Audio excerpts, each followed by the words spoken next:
बिस्मिल्लाहिर्रहमानिर्रहीम। लाखों करोड़ों दुरूदो सलाम मोहम्मद मुस्तफ़ा सल्लल्लाहु अलैहि वसल्लम और आले मोहम्मद पर। मैं हूं उमर दराज गोंदल। कल इस टाइम आप लोग बड़े मायूस और परेशान थे कि देखें सुप्रीम कोर्ट ने कुछ नहीं किया, और मैं आपको कल से कह रहा हूं जरा तहम्मुल से, ठहराव से जरा चीज़ों को समझें कि सुप्रीम कोर्ट हवा में कोई तीर नहीं चला सकती। सुप्रीम कोर्ट को कुछ सॉलिड डॉक्यूमेंट चाहिए होता है, कुछ सॉलिड एविडेंस चाहिए होता है जिसकी बुनियाद के ऊपर, मिसाल के तौर के ऊपर अगर सुप्रीम कोर्ट को यह पता भी हो कि हुकूमत ने पैसे नहीं दिए, उसके बावजूद भी सुप्रीम कोर्ट जब तक जवाब ना आ जाए कि पैसे क्यों नहीं दिए या हमने पैसे नहीं दिए, उसके ऊपर कुछ नहीं कर सकती। कल जजेस उठे तो लोगों ने कहा चले जी इलेक्शन को भूल जाएं। देखें जी वो चीफ जस्टिस की मुलाकातें हुई हैं तो चीफ जस्टिस जो हैं वो डर गए हैं, घबरा गए हैं, ये जो लोग हैं इन्होंने उनको घेर लिया। लेकिन रात को चीफ जस्टिस ने पहला ट्रेलर दिया जब उन्होंने इलेक्शन कमीशन को बाकायदा नोटिस जारी किया, और इलेक्शन कमीशन ऑफ पाकिस्तान ने आज उसका जवाब जो है वो अदालत के रूबरू दे दिया और ये कहा कि देखिए जी हमें ना तो पैसे मिले हैं ना ही हमें सिक्योरिटी मिली है, इसलिए 14 मई को अब इलेक्शंस नहीं हो सकते, और 2 सफ़ात के ऊपर मुश्तमिल जो रिपोर्ट है वो अब बाकायदा तौर पे जमा करवा दी गई है। लेकिन जाहिर है ये इतनी आसानी से काम नहीं हो सकता। आप कहें कि ये उनकी मर्जी या मंशा है तो वो कह रहे हैं जनाब के हम पैसे नहीं मिल रहे तो इसका मतलब है इलेक्शंस ना हों। अब इमरान खान जो है उन्होंने आज वाज़ेह अंदाज में कह दिया, उन्होंने कहा हम रूल ऑफ लॉ के साथ खड़े हैं और ये सारे तौहीन अदालत के साथ खड़े हैं।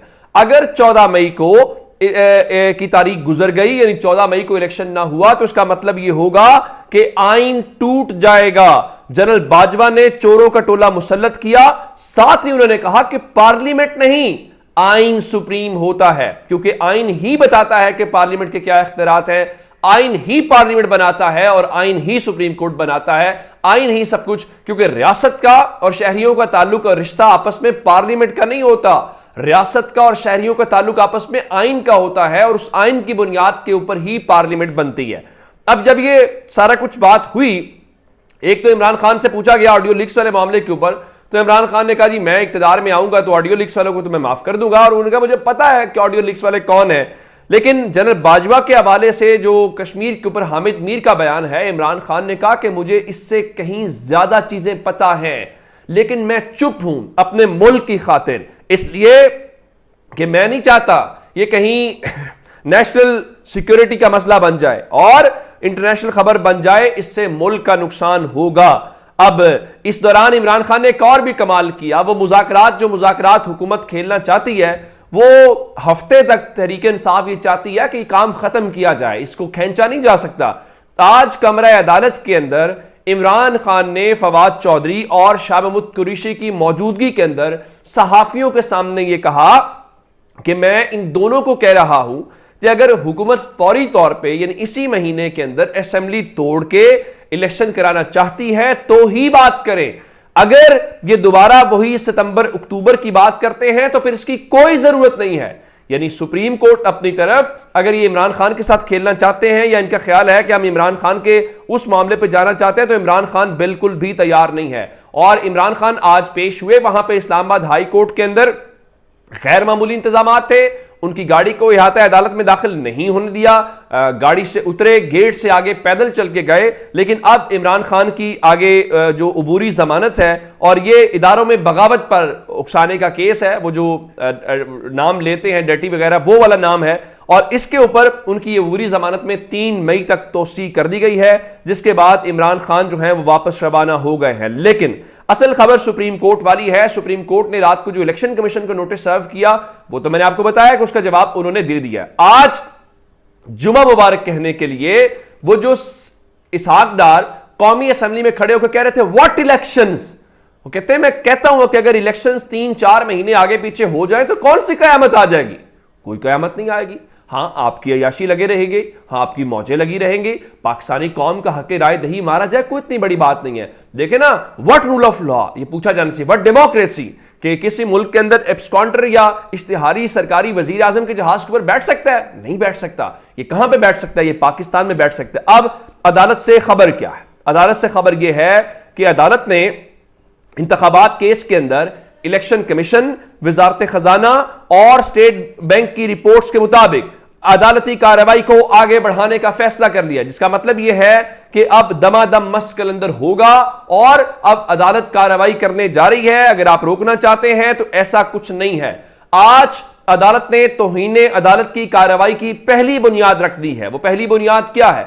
होना तो यह चाहिए था स्टेट बैंक से रिपोर्ट मांगते या सिर्फ इलेक्शन कमीशन से रिपोर्ट मांगते और उस हवाले से आगे चलते। मैं फिर आपको कह रहा हूं कि अदालत को सॉलिड डॉक्यूमेंट चाहिए होता है, सॉलिड एविडेंस चाहिए होता है। आज सुप्रीम कोर्ट के रजिस्ट्रार ने वजारत खजाना, वो इसहाक डार जो तड़ियां लगा रहे थे, उनको इलेक्शन फंड्स के इजरा के ऊपर रिपोर्ट तलब कर ली है और उनको बाकायदा नोटिस सर्व कर दिया गया है। इस नोटिस का मतलब यह है कि आप बताएंगे हमने पैसे दिए हैं, हमने पैसे नहीं दिए। जो कि आपने नहीं दिए तो आप बताएंगे जी हमने पैसे नहीं दिए। आपने पैसे क्यों नहीं दिए?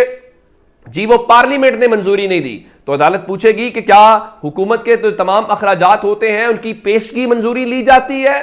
जी नहीं ली जाती। बहुत बार ऐसे होता है कि हुकूमत बहुत सारा पैसा जो है वो इस्तेमाल कर लेती है और पैसा इस्तेमाल करने के बाद वो फिर पार्लियामेंट के अंदर आती है। तो फिर ऐसा क्यों है? ऐसा इसलिए है कि जी हमने इलेक्शन नहीं करवाना। अगर आपने इलेक्शन नहीं करवाना तो अदालत ने ईद से पहले कहा था कि तमाम एग्जीक्यूटिव अथॉरिटीज के ऊपर 14 मई का वो जो हुक्मनामा है इलेक्शन करवाने का वो नाफिजुल अमल है, जिसके बाद अदालत सीधा सीधा, मैं आपको इब्तदाई तौर पे बार बार बता रहा हूं कि शहबाज शरीफ हुकूमत उंगली कटवा के जो सियासी शहादत चाहती है, जस्टिस बंदियाल वो इस हुकूमत को सियासी शहादत नहीं देंगे। और मेरी जाती राय भी यही है कि नहीं देनी चाहिए, क्योंकि इस वक्त इनके पास कुछ भी नहीं है। अब तो हत्ता के कल कोई लतीफा सुना रहा था, कह रहा था कि खबर यह आई है कि रावलपिंडी के अंदर मोटरसाइकिल सवार जो हैं वो जबरदस्ती किसी शहरी की जेब में नून लीग का टिकट डाल के फरार हो गए हैं। अब ऐसी ही खबरें मिलेंगी जिस तरह परवेज लाई कह रहे थे मुस्लिम लीग नून का कोई मुफ्त में टिकट लेने को भी तैयार नहीं है।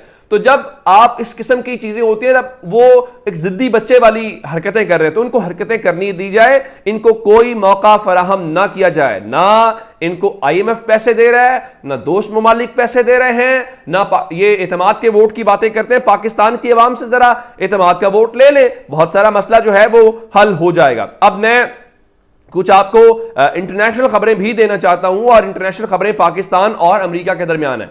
आप जानते हैं, मैंने आपको पिछली वीडियो में डिटेल के साथ तस्वीर भी दिखाई थी, जिसके अंदर अमेरिकी सफीर डोनाल्ड ब्लूम की पाकिस्तान तहरीक इंसाफ के जो सीनियर नायब सदर फवाद चौधरी हैं, उनके साथ उनकी रिहाइशगाह के ऊपर मुलाकात हुई है और उनकी अहलिया ने वो तस्वीर शेयर भी की है।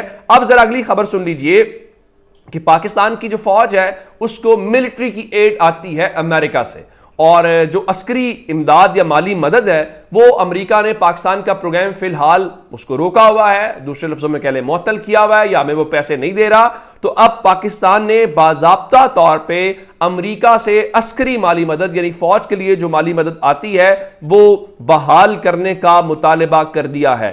अब हमारी माली मदद बहाल होगी, हम IMF से पैसे लेना चाहते हैं वो बहाल होंगे, हम बहुत बड़े इस वक्त क्राइसिस के अंदर गो के कल बताया गया है कि पाकिस्तान के जो ज़र मुबादला के ज़खायर हैं वो दिसंबर के बाद पहली बार 10 अरब डॉलर से ऊपर चले गए हैं। बहुत अच्छी बात है, अल्लाह करे कि ये 10 अरब डॉलर क्या, हम तो चाहते हैं 110 अरब डॉलर पाकिस्तान के पास पड़े हों, लेकिन फिलहाल बहुत सारी पाबंदियां हैं। हुकूमत एक आर्टिफिशियल किस्म का अरेंजमेंट किए हुए है, जाहिर है आपको बाहर से पैसा नहीं आ रहा, और वो किस तरह से है वो आप इंपोर्ट्स को रोक के ड्यूटीज लगा के इस किस्म की चीजें करें। चले उसको फिलहाल हम इन मारूजी हालात में तो कह सकते हैं ठीक है, लेकिन इन द लॉन्ग रन ये ठीक नहीं है। लेकिन फिलहाल इमरान खान वापस आ जाएंगे, और वापस आने के बाद आज शाम को ज़मान पार्क के अंदर एक उन्होंने फिर इंटरेक्टिव सेशन का ऐलान कर दिया। अपना बहुत सा ख्याल रखिएगा। खुदा हाफिज।